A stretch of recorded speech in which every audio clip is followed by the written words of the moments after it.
Beatrice, my late husband's sister, stood on my porch and said, "Robert would have wanted me to have this house, Eleanor. The lawyer will be in touch." The weight of the ceramic mug in my hand seemed to triple, and my fingers went white where I gripped the handle.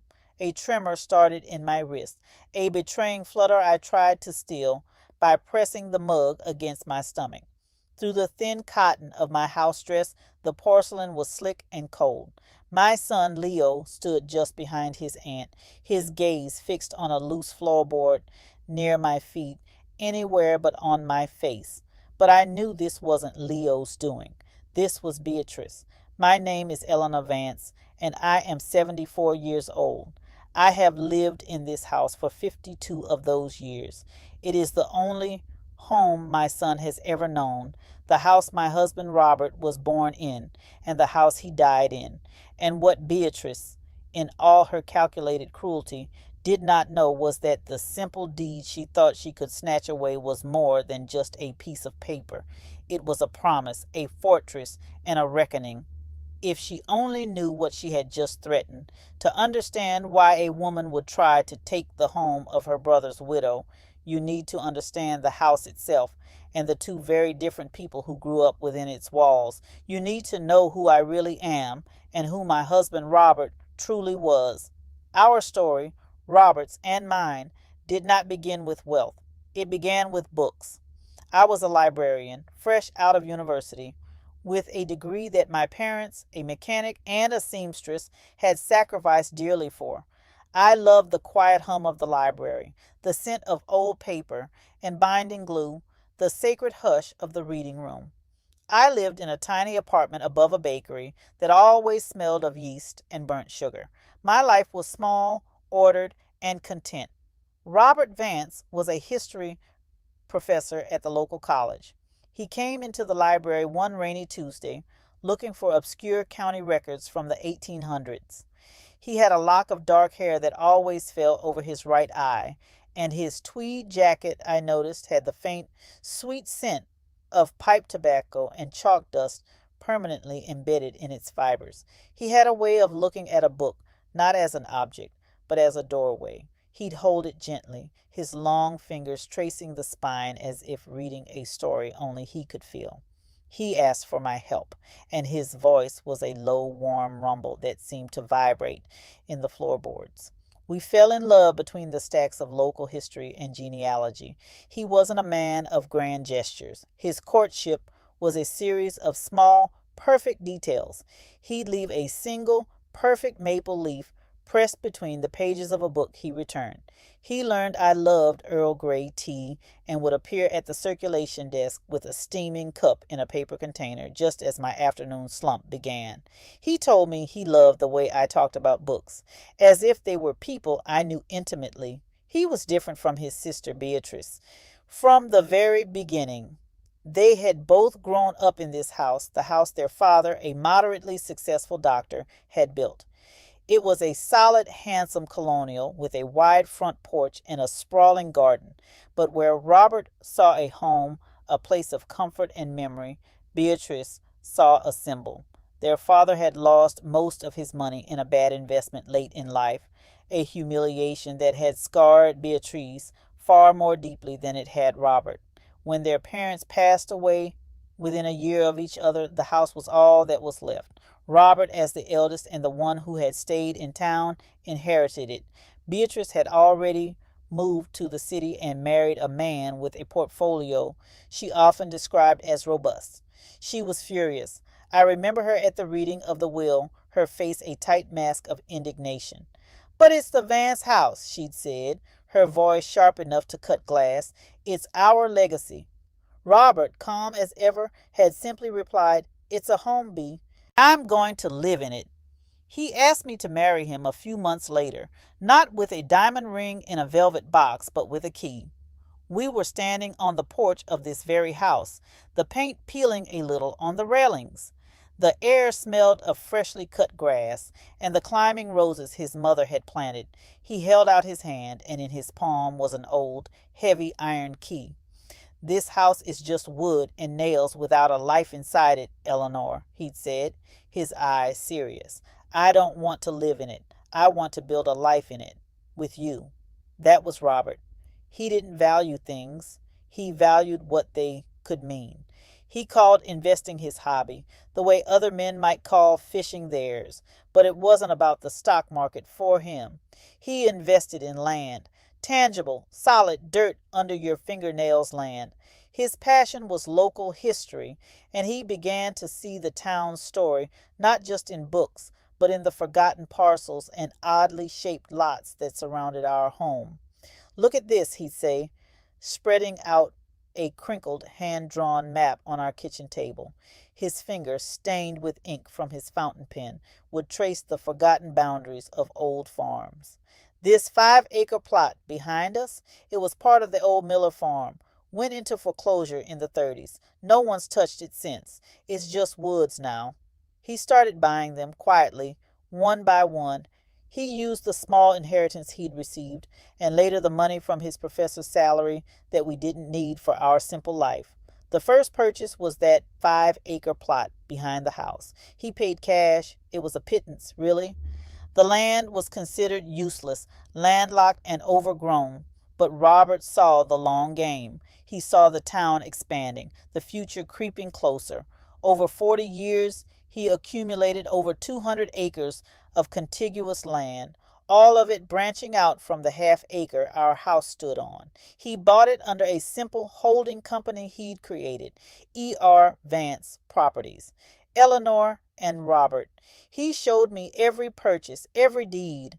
We'd walk the land together on crisp autumn afternoons, the leaves crunching under our feet. It was our secret, our shared project. It wasn't about being rich. For Robert, it was about stewardship. It was about preserving a piece of the history he loved. One day, Eleanor, he told me once, as we stood on a ridge overlooking the valley where the town lights were just beginning to twinkle, this will all be worth something. Not for us. We have everything we need, but for Leo and for you, to keep you safe, to make sure no one can ever push you around. He looked at me then, a shadow of worry in his eyes that I didn't understand at the time. Especially Beatrice never approved of me. To her, I was the mousy librarian who had trapped her brother in a small town and a small life. Her condescension was a constant low-grade hum in the background of our family gatherings. It was never direct, always couched in performative kindness. Oh, Eleanor, you are so wonderfully unconcerned with fashion. It's refreshing, she'd say, her eyes scanning my simple, well-made dress as if it were a curiosity in a museum. She, of course, would be draped in something silk, with a brand name dropped casually into the conversation. Your home is so cozy, she'd remark, her gaze sweeping over our worn armchairs and shelves overflowing with books. It was a clear jab at our lack of interior design, our preference for comfort over style. Her own home was a sterile expanse of white leather and glass, a place where you felt afraid to sit down. The financial ledger of her entitlement began small. It started after her first husband, the one with the robust portfolio, was exposed for fraud and left her with a mountain of debt and social humiliation. This was the moment that solidified her terror of losing status.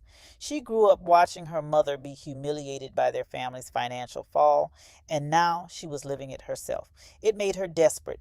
She came to Robert not asking for a handout, but framing it as a loan to restore the family name.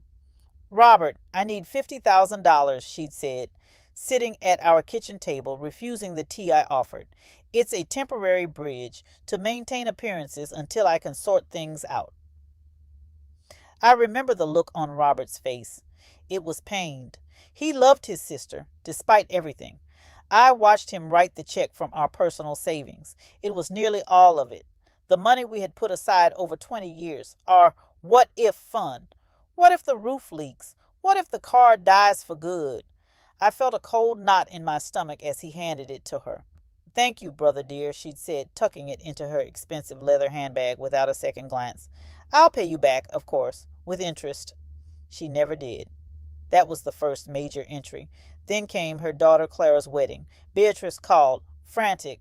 The venue had demanded an additional $20,000 up front. Clara would be devastated. The groom's family, the affluent Martins, would be scandalized. Robert, you can't let this happen, she'd pleaded. It's a matter of family honor. Robert, ever the protector of his family's peace, took out a loan against his retirement fund. He didn't tell me until after he'd done it. I found the paperwork in his desk drawer. When I asked him about it, he just sighed. It's easier this way, Eleanor. It's just money. But it wasn't just money. It was security. It was peace of mind. It was his hard-earned future, given away to patch a hole in his sister's pride. The ledger grew.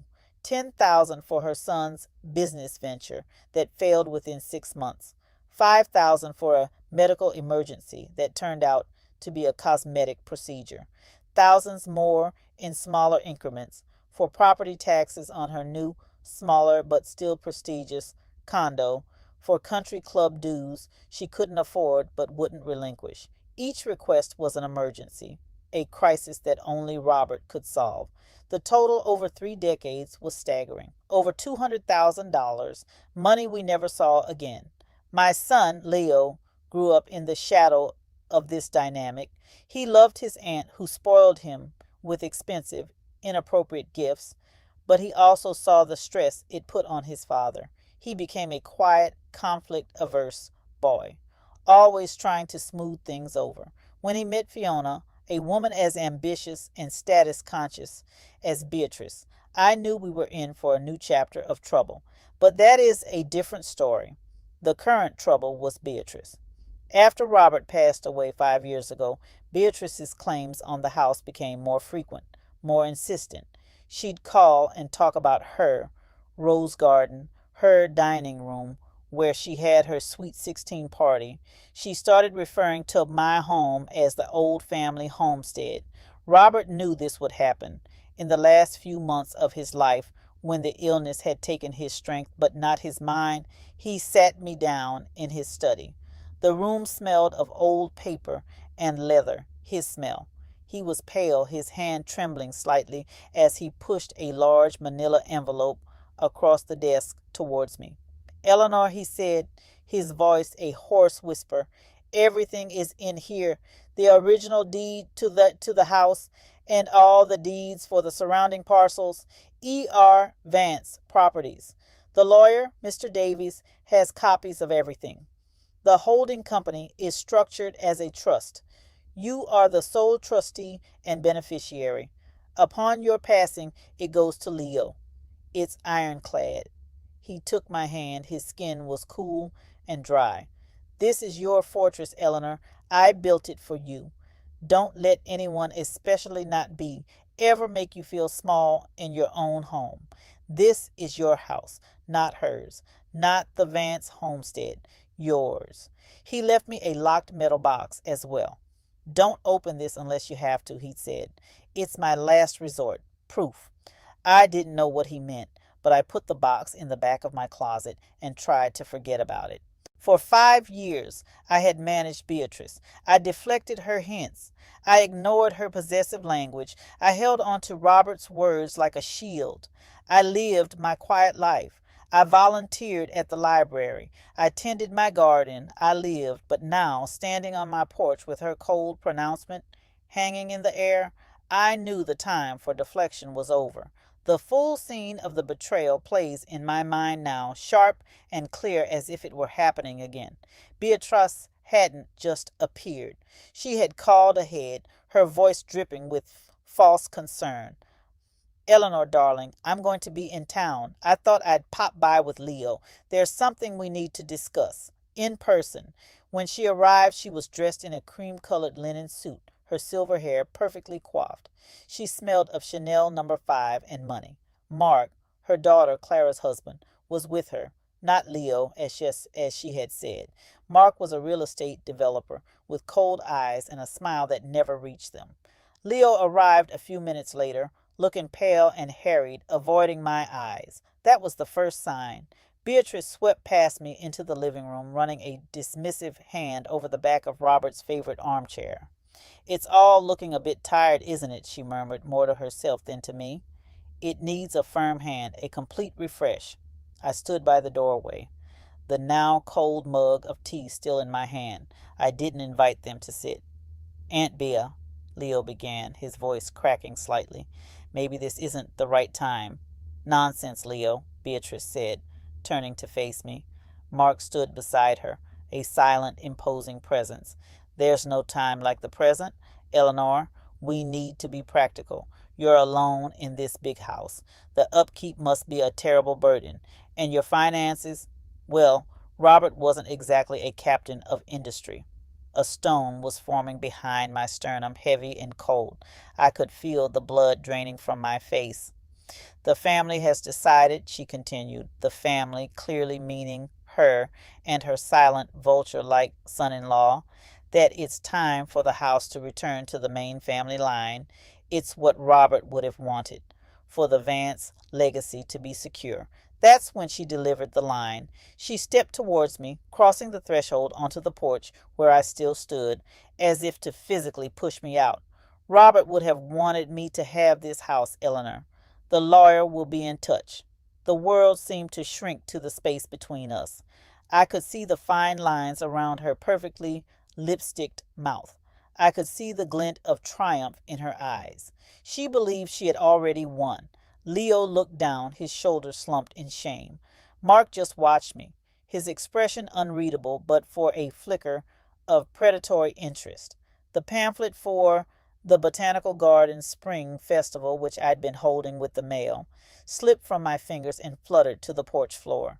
A picture of a perfect, dew-kissed rose stared up at me. Robert's roses.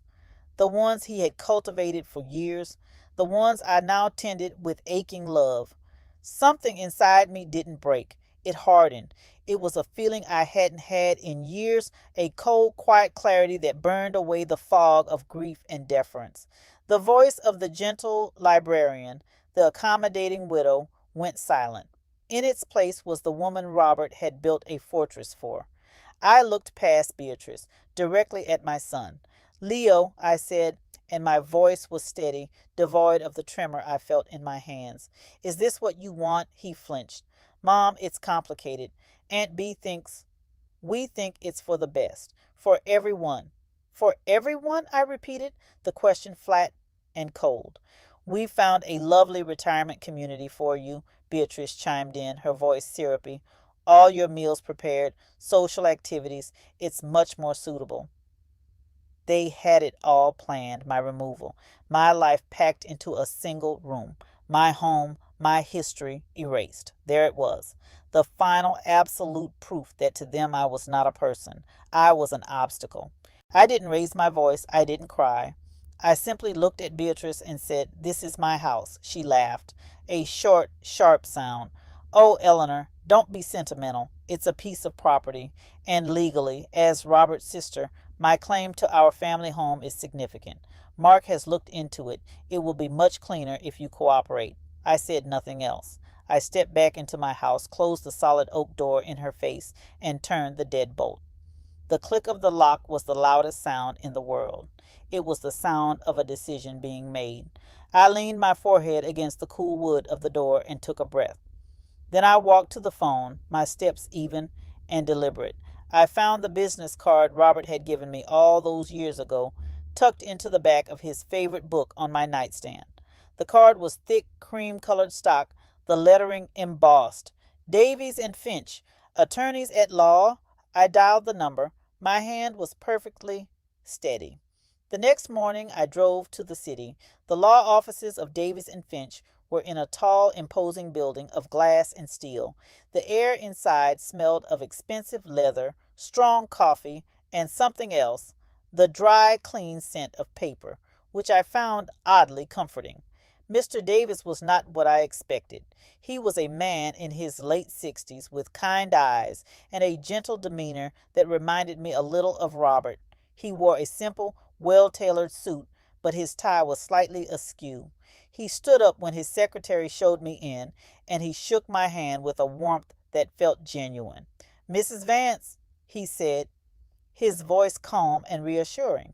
It's an honor to finally meet you. Your husband was a remarkable man, and a very, very smart one. He had a file on his desk. It was thick, bound in blue. My name and Robert's were on the label. I sat down, my canvas tote with the faded museum logo in my lap. I told him everything. I told him about Beatrice's visit, her words, her son-in-law, the developer. I told him about the decades of loans and the constant wearing pressure. I spoke without emotion, laying out the facts as clearly as I could. He listened patiently, his hands steepled on his desk. He didn't interrupt.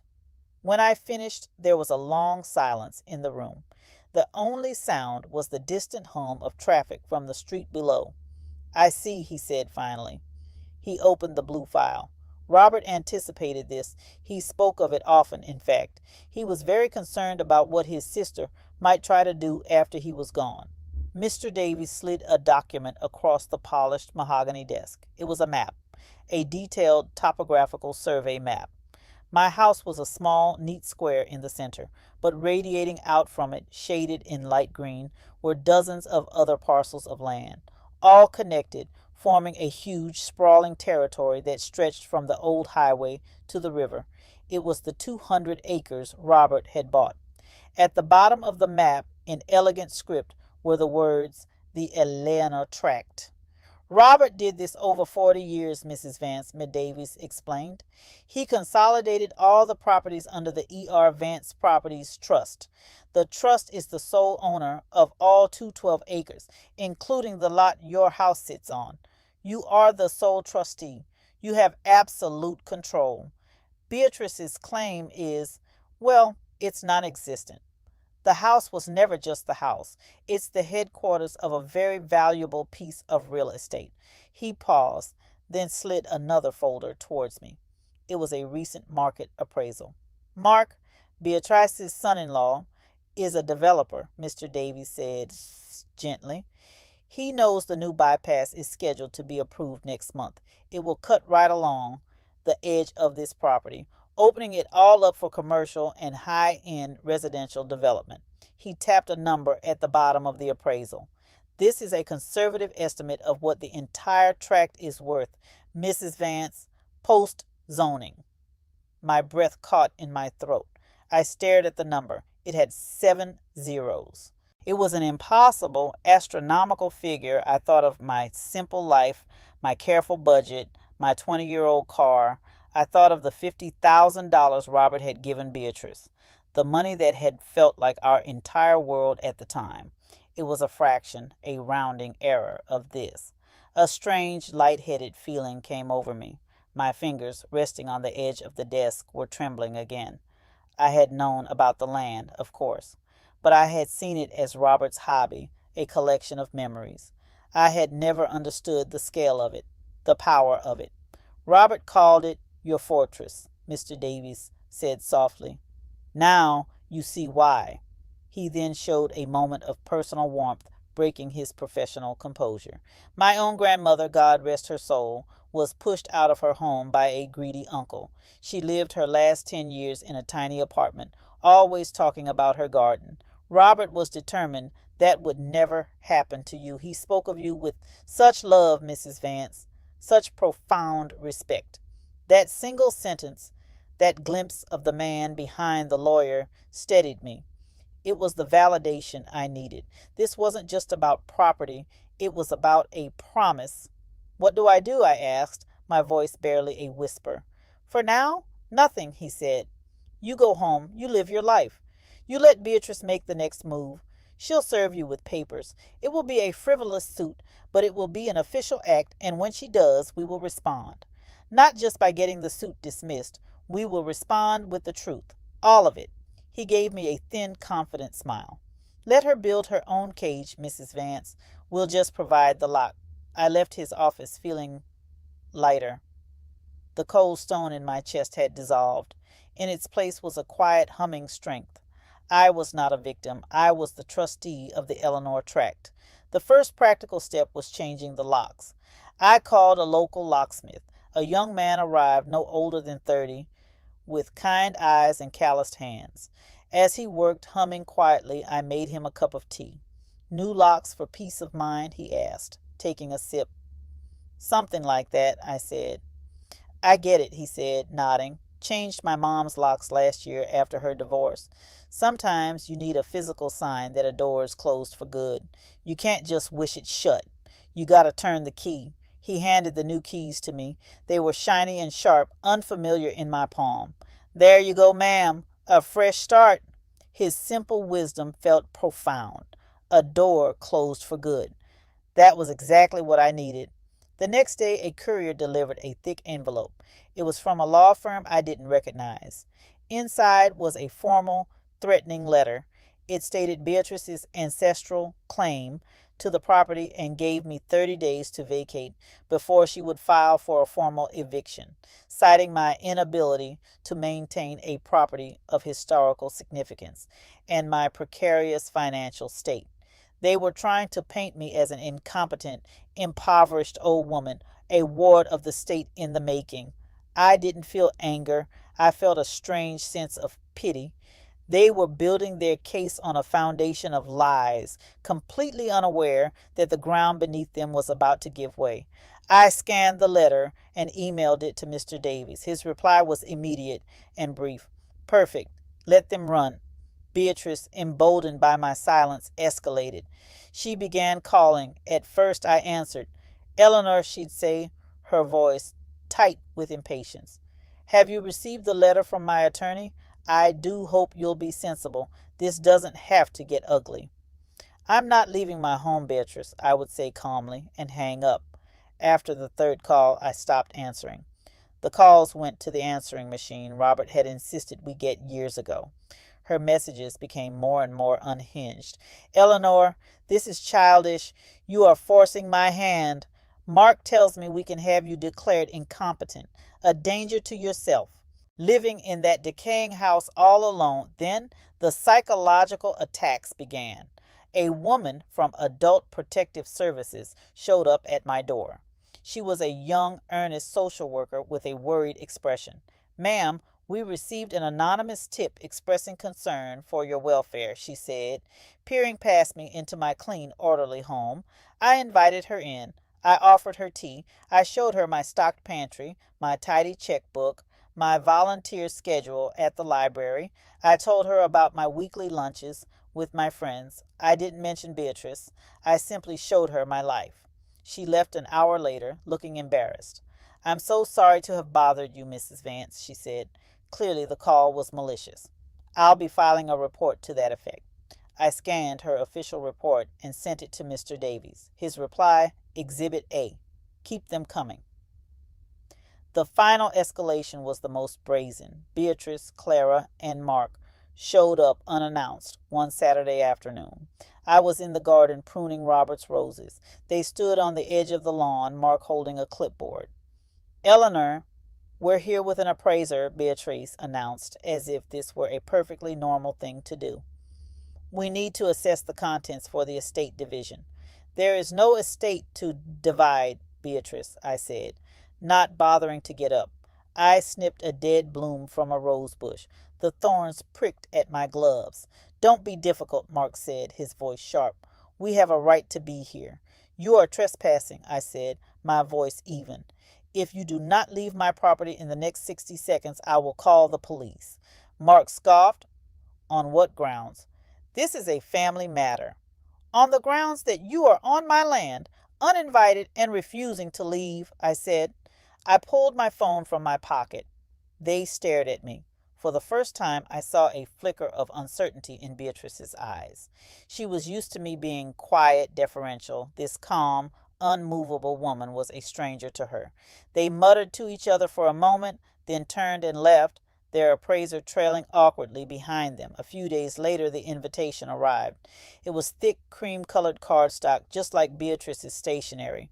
Engraved in gold script were the words, "You are cordially invited to a celebration of the future of the Vance homestead."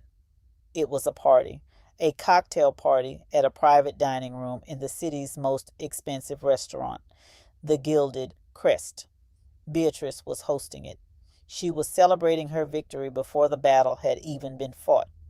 The guest list, I knew, would be a who's who of her social circle. the people whose opinions she valued more than anything. And at the bottom, a handwritten note: Eleanor, please do come. Let's show everyone that we can handle this transition with dignity. She wasn't inviting me. She was summoning me to my own public surrender. She wanted an audience for my humiliation. I RSVP'd immediately. Eleanor Vance will be pleased to attend. And in the days leading up to the party, I began my own quiet preparations. I went to the bank and, with Mr. Davies's help, had a new bank card issued for the trust account. A sleek black card with my name on it. I went to the back of my closet and took out the locked metal box Robert had left me. My hands trembled as I inserted the small key he had taped to the bottom. Inside, there was no secret fortune. There was no weapon. There was just a stack of papers, canceled checks, all of them made out to Beatrice Vance, and on the memo line of each one, in Robert's neat academic script, loan. At the bottom of the stack was a letter in a sealed envelope, on the front in Robert's hand, for Beatrice, to be opened when she understands. I gathered the documents: the survey map of the Eleanor tract, the market appraisal, the report from the social worker, a copy of the trust, and the stack of canceled checks. I placed them all in a simple, elegant leather portfolio Mr. Davies had given me. The night of the party, I found myself standing in front of the full-length mirror in my bedroom.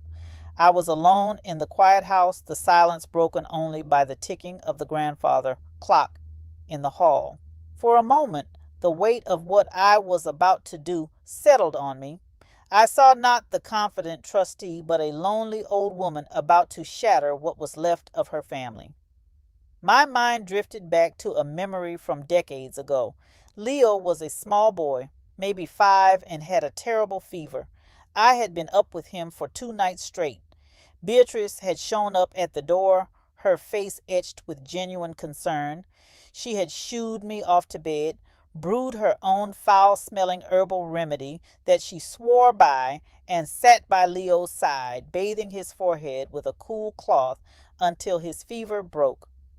I remembered the weight of her hand on my shoulder, the rare, unguarded softness in her voice. You need to rest, Eleanor. Let me take care of my nephew. Where did that woman go? Was she still in there, buried under layers of fear and pride? A wave of grief washed over me, so sharp it made me gasp. Grief for Robert, grief for the son who was too weak to stand by me, grief for the sister-in-law I had once briefly seen as family. I was about to burn the final bridge. Was this justice worth the cost? Was it what Robert, a man who valued peace above all, would have wanted? I looked at my reflection. I was wearing a simple charcoal gray sheath dress, a piece I'd owned for years. My face looked tired, lined. I saw the mousy librarian Beatrice had always seen. For a dizzying second, her voice echoed in my head. Don't be sentimental, Eleanor. Incompetent. A burden. Then I remembered Robert's face in his study. This is your fortress, Eleanor. Don't let anyone ever make you feel small in your own home. I wasn't doing this out of anger or revenge. I was doing this to honor his last wish. I was doing it for the woman in the mirror, to prove she was not a burden. She was a fortress. The doubt receded, replaced by a calm, cold resolve. I picked up the leather portfolio from my bed. I took one last look in the mirror, straightened my shoulders, and walked out of my house, turning the new key in the new lock. The gilded crest smelled of money, a cloying mix of expensive perfume, rich food, and the faint metallic scent of ambition. The private dining room was opulent, all dark wood, crystal chandeliers, and velvet curtains. Beatrice stood near the entrance, radiant in a shimmering gown of silver sequins. She was holding court, a champagne flute in her hand, laughing with a group of immaculately dressed people. She saw me enter, and a flicker of surprise crossed her face. I was not what she expected. I was not weeping or disheveled. I was just there. In my simple gray dress and my worn canvas tote, I was an anomaly in her glittering world. A tight, brittle smile stretched across her face. She glided over to me. Eleanor, I'm so glad you decided to be reasonable, she whispered, her voice a low hiss under the party's chatter. She took my arm in a grip that was surprisingly strong. Let's find you a quiet corner. You must be overwhelmed. She tried to steer me toward a small, isolated table near the service entrance, a place for a forgotten relative.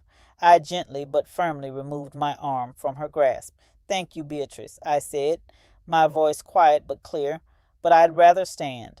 I watched her for the next hour. I watched her work the room, dropping words like the homestead, family legacy, a new chapter. I saw Clara and Mark circulating, their smiles wide and predatory.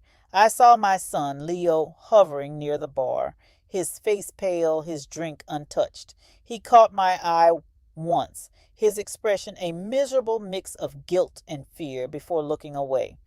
The moment came as I knew it would. Beatrice tapped a knife against her champagne flute, calling the room to a hush.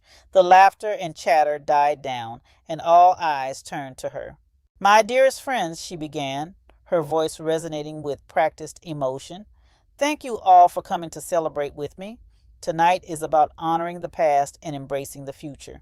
As many of you know, my family's ancestral home, a place of deep history and meaning, is finally, after a long and complicated period, being restored to its rightful place within the family. She paused, letting the words hang in the air. It's been a difficult transition, of course. These things always are. My sister-in-law, Eleanor, is here with us tonight. She gestured vaguely in my direction, a magnanimous queen acknowledging a lowly subject. And I want to thank her for her cooperation. In her advancing years, a large property is simply too much, and we've made arrangements for her to be comfortable in a new, more suitable environment. The room was silent, the guests watching me with a mixture of pity and morbid curiosity. This was it, the public humiliation she had engineered. I stepped forward from the shadows. I walked to the center of the room, stopping a few feet from her. The portfolio was in my hand. Beatrice, I said. My voice came out differently. It was no longer the voice of a woman asking permission to exist. It was clear, steady, and it carried through the silent room without any effort. You mentioned a complicated period. I wonder if you could clarify something for me. A flicker of annoyance crossed her face. This was not in her script. Eleanor, this is not the time or the place. I think it's the perfect time and place, I replied calmly. You've gathered everyone here to celebrate the Vance homestead. So let's talk about it. You mentioned my precarious financial state. Is that based on any actual knowledge of my finances? She stammered for the first time. Well, Robert was a professor. We all know. You know he was a professor, I said. But you don't know much else, do you? For instance, did you know that from 1985 until his death, Robert documented every single dollar he gave you as a loan? I opened my portfolio and took out the stack of canceled checks. I placed them on the table next to her. The top one was clearly visible. $50,000. Memo. Loan. A gasp rippled through the room. Beatrice's face went white. That's a lie. It was a gift. He was my brother. Was the $20,000 for Clara's wedding also a gift? I continued, my voice relentless. Or the $10,000 for your son's failed business? The total comes to $217,400, adjusted for inflation, of course. I then placed the social worker's report on top of the checks. And when the money stopped, you reported me to the state as an incompetent old woman. The social worker, however, found the claim to be malicious. Her word, not mine. Beatrice was speechless. Her mouth opened and closed, but no sound came out. Mark started to step forward, but I held up a hand. And you, Mark, I said, turning my gaze to him. You're a developer. You're very interested in my small property, but you never did your due diligence, did you? You just assumed. I took out the survey map. I unfolded it and spread it across the table. The green shaded area of the Eleanor tract dominated the paper. Whispers erupted around the room as people craned their necks to see. My house doesn't sit on a half-acre lot, Beatrice, I said, my voice dropping slightly, drawing everyone in. It sits in the center of a 212-acre tract of land that Robert bought piece by piece over 40 years, land that he placed in a trust in my name to protect me, to protect our home from your greed. I placed the market appraisal on top of the map. The 7-figure number was facing up. A collective intake of breath seemed to suck the air from the room. Beatrice stared at the documents, her perfectly made-up face crumbling. No, she whispered. That's impossible. It's a lie. It's the truth, I said. The truth you never bothered to learn because you were too busy seeing what you wanted to see, a helpless old woman you could push aside. And then came the moment of beautiful, terrible irony.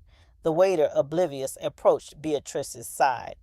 Ma'am, for the champagne service for your guest, we'll need to run the card for the deposit now. Beatrice stared at him blankly, as if he were speaking a foreign language. Mark stepped in, pulling a platinum card from his wallet with a flourish. Here, he snapped. The waiter returned a moment later, his expression apologetic. He leaned in and whispered something to Mark, but in the dead silence of the room his words carried. I'm sorry, sir. The card has been declined. Mark's face flushed a dark, ugly red. He fumbled for another card. That, too, was declined. The whispers in the room grew louder. Their carefully constructed facade of wealth was shattering in real time. The room was utterly silent now. The silence was a physical thing, heavy and suffocating. It was the loudest sound I had ever heard. Everyone was looking at me. I reached into my canvas tote and took out the new bank card, the black card. I placed it on the table. It made a solid, definitive sound against the wood, a sound of finality. Put it on this, I said to the waiter. Then I turned back to Beatrice. Her face was ashen. Her hands were trembling. All the life, all the fight had drained out of her. She looked, for the first time, like a frail old woman. I leaned in close, my voice just for her. You were always so concerned with the Vance legacy, I said softly, my words precise and cold. You were right about one thing. Robert did leave you something. I reached into my portfolio and took out the last sealed envelope. The letter Robert had written. I placed it on the table in front of her. He asked me to give this to you when you finally understood.